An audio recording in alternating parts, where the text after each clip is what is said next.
En manchette aujourd'hui, des visites écologiques dans la région à ne pas manquer cet été et la Fabrique Saint-Laurent fête ses bénévoles.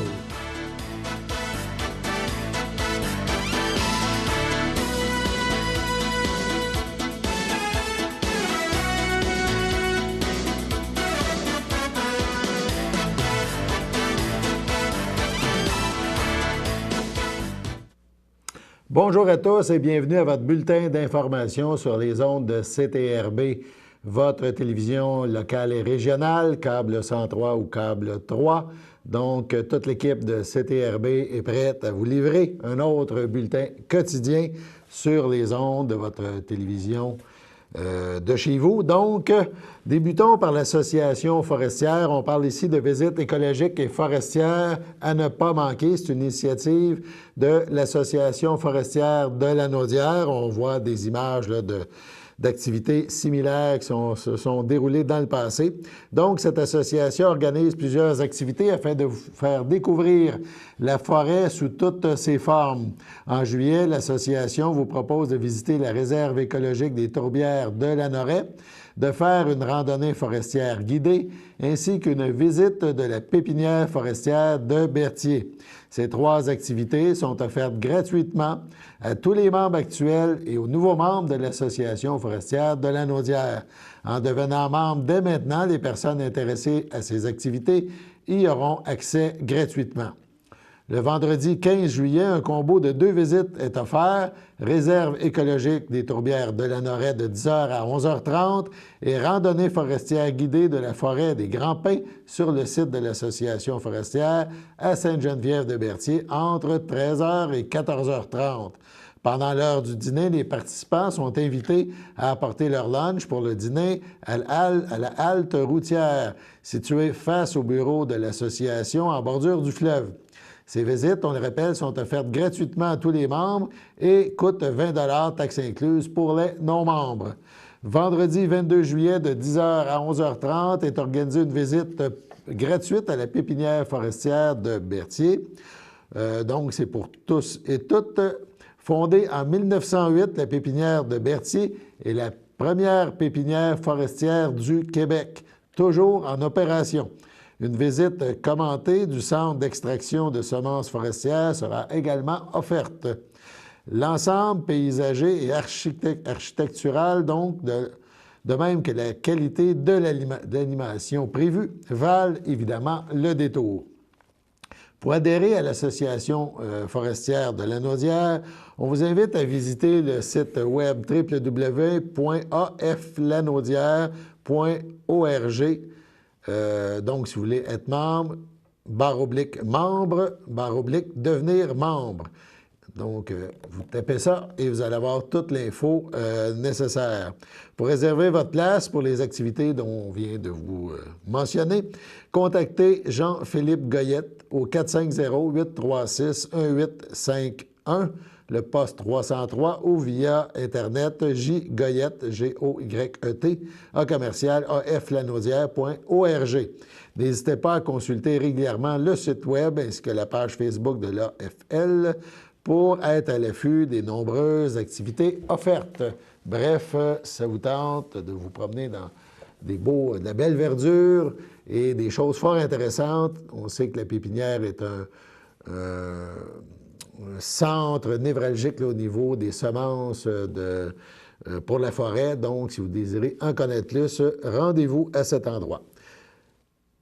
On vous invite maintenant à revivre l'époque des laitiers d'autrefois. L'été est commencé et l'équipe de la maison Louis Cyr, c'est à Saint-Jean-de-Matha, en a profité pour donner le coup d'envoi officiel de son exposition estivale 2016 qui s'appelle Run de lait.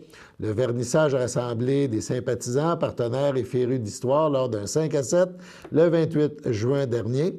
Cette exposition est présentée en partenariat avec l'Écomusée du Fier-Monde. L'exposition estivale Run de lait propose de suivre le parcours d'une bouteille de lait dans le temps et dans l'espace montréalais.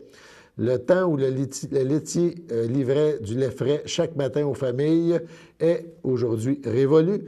Avec lui, divers objets, dont les bouteilles de lait d'époque, tendent à disparaître. Les usines laitières changent de vocation ou sont parfois même démolies. Afin de documenter, de préserver le patrimoine laitier, une vaste recherche devait être amorcée, ce qui a été fait. L'exposition Rhône de lait en découle et s'appuie ainsi sur cette recherche inédite dirigée par l'historienne Joanne Burgess, professeure à l'Université du Québec à Montréal. C'était réalisé en collaboration avec l'Écomusée du Fier-Monde. Après le grand succès de sa présentation à l'Écomusée en 2010-2011, voilà que Rhône de lait se déplace de région en région, un peu comme à l'époque on livrait le lait de porte à porte, et elle est maintenant dans la Naudière pour l'été 2016. Le rendez-vous pour la découvrir, on s'arrête à la maison Louis-Cyr, c'est à Saint-Jean-de-Matha. On rappelle que s'ajoute à cette exposition à l'exposition permanente mettant en vedette l'homme fort et son époque. On parle bien sûr de Louis Cyr. La maison Louis Cyr est ouverte du mardi au dimanche de 10h à 17h. L'exposition se poursuivra jusqu'au 10 octobre 2016. Vous désirez plus d'infos, les vacances s'en viennent, si vous désirez découvrir ce coin de la Naudière, vous pouvez contacter la maison Louis Cyr au 450-886-1666 ou écrire à info@maisonlouiscyr.com. Le site web peut être visité à www.maisonlouiscyr.com. Donc, c'est un rendez-vous. Passons maintenant à une nouvelle importante. On parle du Grand McDon, parce que cette activité-là permet d'amasser des fonds. Et donc, ça s'est déroulé le 4 mai dernier. La clientèle des restaurants McDonald's de la région du nord de la Naudière s'est rassemblée autour d'une cause commune, la santé des enfants de notre région. Ainsi, 18 500 $ ont été remis à la Fondation pour la santé du nord de la Naudière à l'occasion de ce grand McDon. Activité bénéfice lors de laquelle les franchisés des restaurants McDonald's remettaient 1 $ pour chaque sandwich Big Mac, McCafé et Joyeux Festin vendu. Les gens ont été généreux. Tous les profits de l'activité seront investis dans l'acquisition d'un moniteur fœtal au module parents-enfants du Centre hospitalier régional de la Naudière qui permettra d'écouter le rythme cardiaque du fœtus à naître et les contractions utérines de la maman avant et pendant l'accouchement. Donc, un plus pour ce département. Cette acquisition permettra d'optimiser grandement les soins de santé offerts au module parents-enfants, puisque le moniteur en question pourra dorénavant être connecté en suivant les déplacements de la maman. La Fondation pour la santé du nord de la Naudière tient à remercier les deux propriétaires des restaurants McDonald's de la région, soit Martin Harvey, qui possède les 3 McDonald's à Joliette, celui à Notre-Dame-de-Prairie, celui à Louisville, celui à Lavellerie et celui à Berthierville, ainsi que Cédric Harvey, qui possède Rawdon, Saint-Gabriel et Saint-Jean-de-Matha. Donc, ces gens-là, la Fondation les remercie pour leur précieuse contribution et leur grande fidélité. Merci également à la clientèle fidèle, grâce à qui plus de 155 000 $ ont été investis dans l'amélioration des soins de santé offerts dans la région depuis 2002. Donc, je pense que c'est un plus. En participant au Grand McDon, vous contribuez vraiment aux soins de santé chez nous. Passons maintenant à la fabrique Saint-Laurent, donc la paroisse de la fabrique au niveau de l'Église. La fabrique Saint-Laurent qui a fêté ses bénévoles et ses marguilliers. Ça s'est déroulé le 30 juin dernier, en avant-midi. Ça se tenait sur le terrain en face du presbytère à Sainte-Geneviève de Berthier, donc à Berthierville. Un pique-nique auquel étaient conviés marguilliers, marguillières de la fabrique qui regroupe la fabrique Saint-Laurent, donc qui regroupe les paroisses de l'Île-du-Pas, de Saint-Ignace de Loyola et de Sainte-Geneviève de Berthier. Les bénévoles de ces paroisses ont aussi pris part à l'événement. Ils œuvrent lors des célébrations religieuses. Plus d'une trentaine de personnes ont assisté à l'événement. Les invités qui avaient apporté chaises pliantes et nourriture ont pu fraterniser là, ensemble les gens des différentes paroisses. Cette initiative est une première, et c'est à souligner, une façon de dire merci aux personnes qui administrent les paroisses. lisent, chantent, servent les messes et les offices religieux. L'ambiance était bien sûr fort agréable, le climat de détente et de joie était même palpable, dit-on. Il y avait aussi un fond musical. Bref, ce fut un événement fort réussi et on félicite et on remercie les gens qui s'impliquent dans nos paroisses. Voilà donc pour la première partie de ce bulletin d'information. On passe au bloc pause, au bloc de publicité et on vous revient après ces quelques informations. Le samedi matin, dès 9h30, nos téléspectateurs sont invités au Super Bingo télévisé diffusé de nos studios de Berthierville. Un montant de 600 $ est disponible chaque semaine lors de cette joute de bingo télévisé. Un animateur et 3 bénévoles se succèdent à la caméra de CTRB dans le but de vous faire passer une petite heure agréable et payante le samedi matin. On peut se procurer les cartes de jeu chez les dépositaires autorisés participants à Berthierville, le dépanneur Formule 1, rue Gilles Villeneuve, le marché IGA Extra sur la rue Gabriel Brissette, le dépanneur Gauthier Savard au 480 Montcalm, le marché Métro rue Notre-Dame, la pharmacie Brunet rue Frontenac, le garage Pétroté sur la rue Gilles Villeneuve et à Saint-Ignace-de-Loyola, le marché Aldo rang Saint-Michel, le dépanneur Le Magasin Esso sur le chemin de la Traverse. Et c'est un rendez-vous tous les samedis matins à 9h30 sur les ondes de CTRB, votre télévision régionale et communautaire.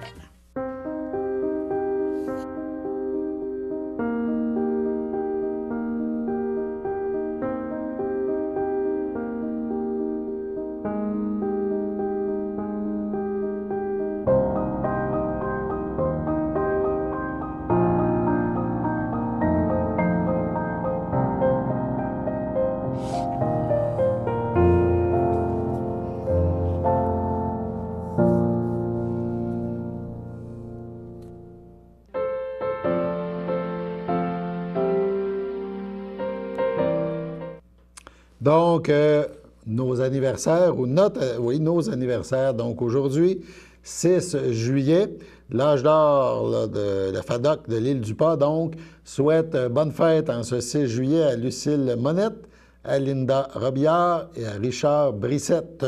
À vous trois, bonne fête au nom de la FADOC de l'Île-du-Pas.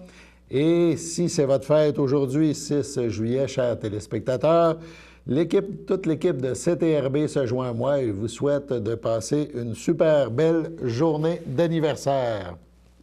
On poursuit avec quelques autres informations. Il y a quelques jours, s'est tenu le 1er, 2 et 3 juillet prochain, l'exposition agricole régionale Rive-Nord. C'est évidemment un événement familial. Ça s'est déroulé sur le site de l'école secondaire Havre Jeunesse à Sainte-Julienne. On rappelle que c'est l'expo agricole qui, dans le passé, se déroulait à Berthier, qui, après différentes difficultés, reprend vie depuis quelques années et fonctionne de mieux en mieux à Expo Rive-Nord, donc à Sainte-Julienne maintenant. Mais c'est pour toute la Naudière. Il y a quelqu'un de CTRB, un des membres de notre équipe, qui s'est rendu et on vous propose un petit extrait.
Je suis présentement en compagnie de Michel Bévy, premier vice-président de la Fédération et président du PADOT. Je suis aussi en compagnie de Gilbert Perrault, président des producteurs de lait de la région de la Naudière. Premièrement, bonjour. Vous allez bien? Oui, merci. En ce moment, il se déroule un événement spécial. C'est l'Expo agricole Rive-Nord. Puis pour cette année, une grosse nouveauté, c'est gratuit. Je ne sais pas si vous voudriez nous en parler là, de cette bonne nouvelle-là.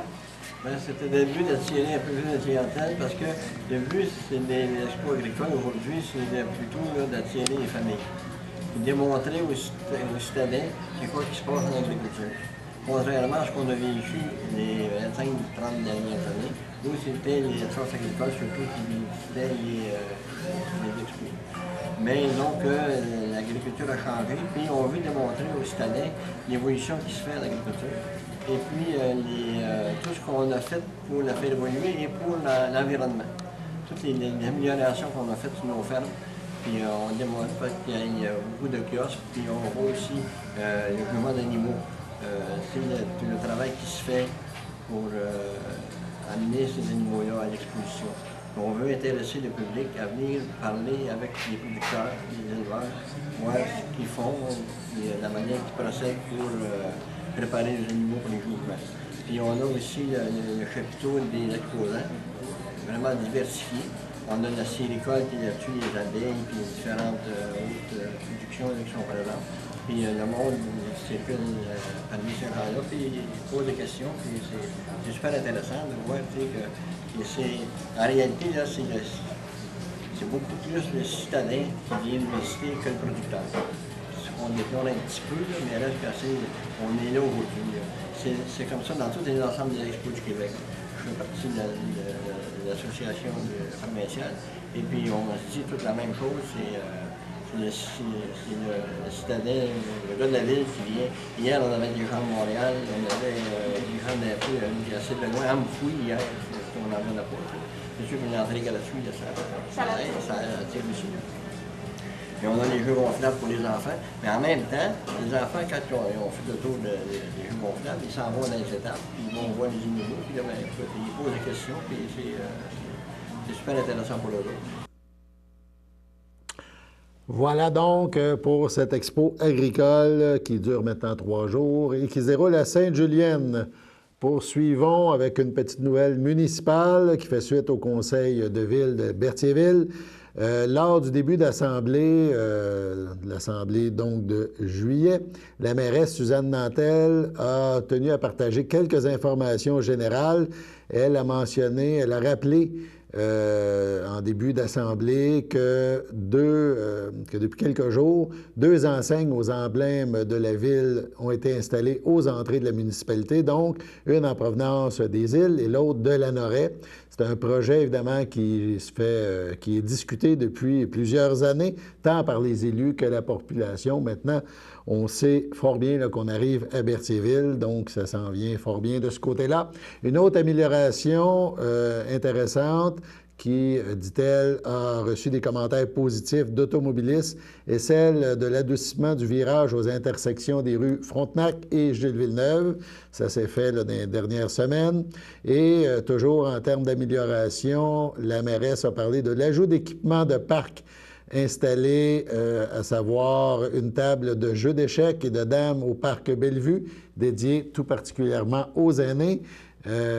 Et ça, ça rencontre un des objectifs du plan d'action que la Ville s'est donné là, au niveau des personnes aînées de sa municipalité.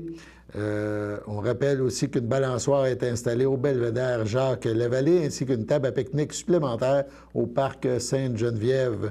2 bancs ont aussi été installés en face de l'église Sainte-Geneviève de Berthier et au parc temporaire là, du secteur du domaine Goulet, banc, parc, table à pique-nique, but de soccer, tout ça ont été ajoutés. Donc, on s'enligne vers ça à ce moment-là. On poursuit, on a parlé de nos étudiantes qui nous donnent un coup de main. Cet été, on a un autre petit reportage qui nous présente cette fois Jessica Chartier. Bonjour, ici Marianne Bergeron.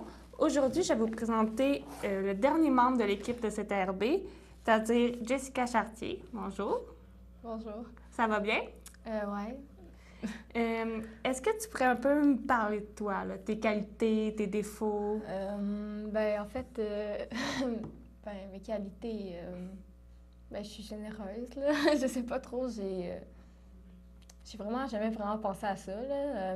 Je suis une fille honnête, puis je suis un peu perfectionniste, là. Tu sais, j'aime ça quand c'est bien fait, là. Quand je suis pas satisfaite, ben...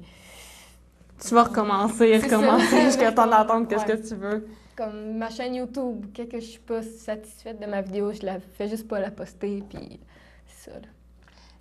Là, tu parlais de ta chaîne YouTube, ça doit faire partie de tes passions. Ouais, ben, en fait, mes plus grandes passions, c'est chanter, danser, puis YouTube. YouTube, c'est vraiment ça, ma plus grande passion. Chanter, tu chantes quel genre de musique, artiste préféré? Je chante un peu de tout, mais je chante surtout de la K-pop, là. C'est de la musique coréenne. Mhm. Ouais. Pourquoi est-ce que tu as choisi cet emploi? Pourquoi tu es venue travailler pour CTRB?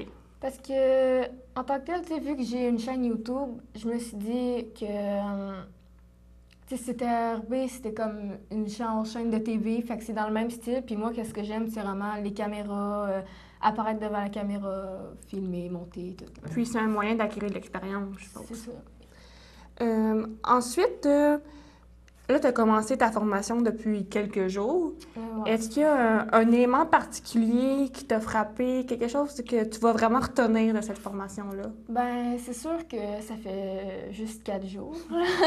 Mais qu'est-ce que j'ai retenu, c'est pas si facile que ça. Genre, trouver des sujets, genre, trouver des choses. Tu sais, ça se fait pas de même. Faut vraiment que tu penses, faut vraiment que tu ailles chercher. Là. Il y a du travail derrière une vidéo. C'est ça.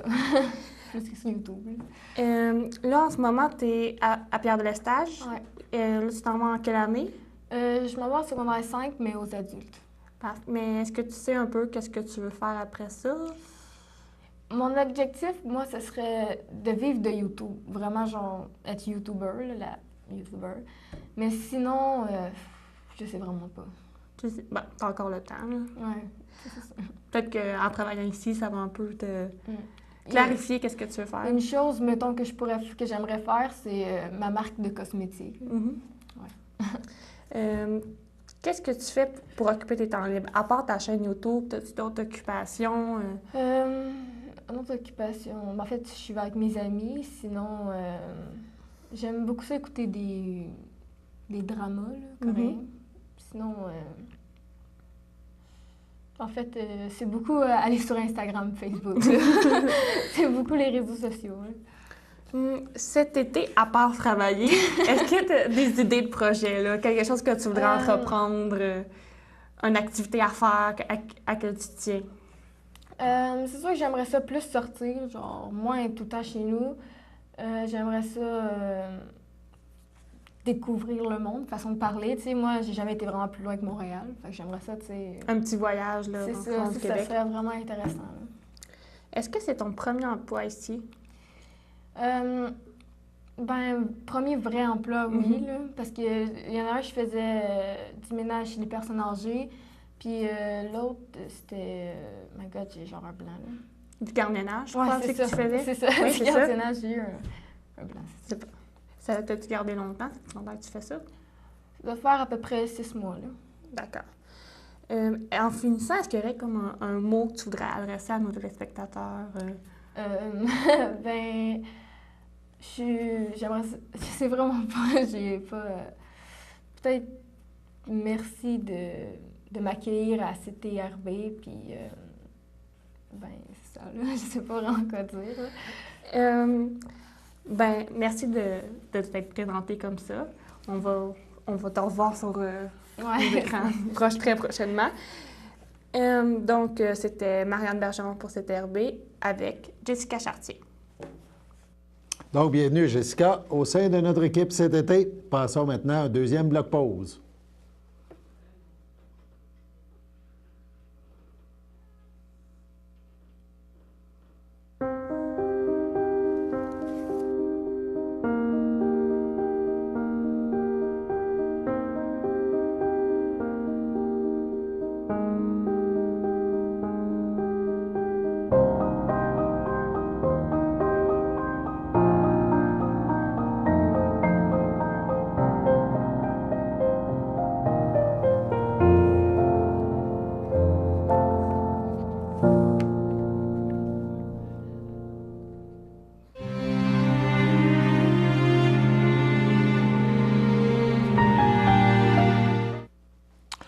Au centre hospitalier de Ville-la-Salle, le 30 juin dernier, à 69 ans, est décédé M. Gilles Blais, époux de Marielle Courchaine, demeurant à Ville-la-Salle, mais natif de Berthierville. Il laisse dans le deuil, outre son épouse, sa mère, Lucille Hainaut, ses sœurs, frères, belle-sœurs et beaux-frères, Francine Blais, Joanne Blais, son conjoint Pierre Charret, André Blais, Sylvain Blais, sa conjointe Nicole Gagnon, Lucien Courchaine, sa conjointe Huguette Cazobon, Lucette Courchaine, son conjoint René Langevin, André Courchaine, sa conjointe Suzanne Plante, Claudette Courchaine, son conjoint Jocelyn Saint-Martin, Denis Courchaine, sa conjointe Nicole Durand, Marcel Courchaine, sa conjointe Sylvie Courchaine, Yves Courchaine, Diane Courchaine, son conjoint Jean-Luc Barthes, Suzanne Courchaine, son conjoint Régent Barthes, Serge Courchaine, ainsi que plusieurs parents, neveux, nièces et amis. Des dons pour les maladies pulmonaires seront acceptés au salon. La famille vous accueillera samedi le 9 juillet à 11h au complexe Thériault, rue Notre-Dame à Berthierville. Aussi au CHSLD Alphonse Rondeau à Lanoraie, le 1er juillet dernier, à 94 ans, est décédée Mme Jeanne d'Arc Gervais, épouse de feu André Lincourt, demeurant à Saint-Barthélemy. Lui a précédé sa fille Denise Lincourt. Elle laisse dans le deuil ses enfants Claudette, Pierre, Diane, Mario Lincourt et leur conjointe. Ses petits-enfants, Dominique Myriam Lebeau, Daphné, Ariane et Elsa Lavoie, Étienne et Eugénie Lincourt, Geneviève Lincourt, ses 7 arrière-petits-enfants ainsi que plusieurs neveux et nièces. Un merci particulier au personnel du 2e étage du centre Alphonse Rondeau pour les bons soins prodigués. La famille vous accueillera samedi le 16 juillet dès midi au complexe Thériault, rue Notre-Dame à Berthierville. Voilà, passons maintenant à la météo.